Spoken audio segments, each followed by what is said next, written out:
Scroll ചെയ്യാൻ പറ്റേ നിങ്ങൾക്ക് ആർക്കെങ്കിലും ഇത് യൂസ്ഫുൾ ആകുന്നുണ്ടെങ്കിൽ ഡെഫിനറ്റ്ലി വീഡിയോയുടെ കമൻറ്റ് ചെയ്യുക. ഡീറ്റെയിൽസ് ഒക്കെ ഞാൻ എന്തായാലും പറയുന്നിരിക്കും. ഏകദേശം ഒരു 5 to 6 years ആയിട്ട് ഞാൻ ട്യൂഷൻ എടുക്കാറുണ്ടായിരുന്നു.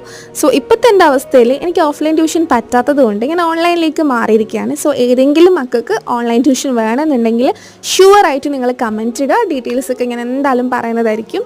പിന്നെ as A tutor, as A teacher ഞാൻ മനസ്സിലാക്കിയത് നമ്മൾ എപ്പോഴും അപ്ഡേറ്റഡ് ആയിരിക്കണം. അതായത് നമ്മൾ ഒരിക്കലും ഔട്ട്ഡേറ്റഡ് ആവരുത്. അപ്പോൾ നമുക്ക് ഈ ഫീൽഡിൽ പിടിച്ച് നിൽക്കാൻ പറ്റില്ല. ഞാൻ ഏകദേശം ഒരു 5 to 6 years ആയിട്ടുള്ള എൻ്റെ ജേണി ആയതുകൊണ്ട് തന്നെ എനിക്ക് ഫിനാൻഷ്യലി ഇൻഡിപെൻഡൻസിനേക്കാളും കൂടുതൽ എനിക്ക് കിട്ടിയ വലിയൊരു കാര്യമാണ് നോളജ്. അതായത് ഓരോ സബ്ജക്റ്റിലും നമ്മളിങ്ങനെ പ്രിപ്പയർ ചെയ്യുമ്പോൾ നമുക്ക് നല്ലൊരു നോളജ് കിട്ടും. അതായത് ചിലപ്പോൾ നമ്മളെ ഫീൽഡ് പോലും ആയിരിക്കില്ല, എന്നാൽ പോലും നമ്മൾ പഴയ കാര്യങ്ങളൊക്കെ ഒന്നും കൂടി റീകോൾ ചെയ്യുമ്പോൾ റിവിഷൻ ചെയ്യുമ്പോൾ നമുക്ക് നല്ലൊരു എനർജി ആൻഡ് എപ്പോഴും കുട്ടികൾക്ക് വേണ്ടി നമുക്ക് ഇരിക്കാനൊക്കെ പറ്റും. സോ ഇടയ്ക്കൊക്കെ ഞാൻ ഇതിനു വേണ്ടി ടൈം കണ്ടെത്താറുണ്ട്. അപ്പം ആവശ്യമുള്ള ആൾക്കാർ കമൻറ്റ് ചെയ്യുക. ബൈ.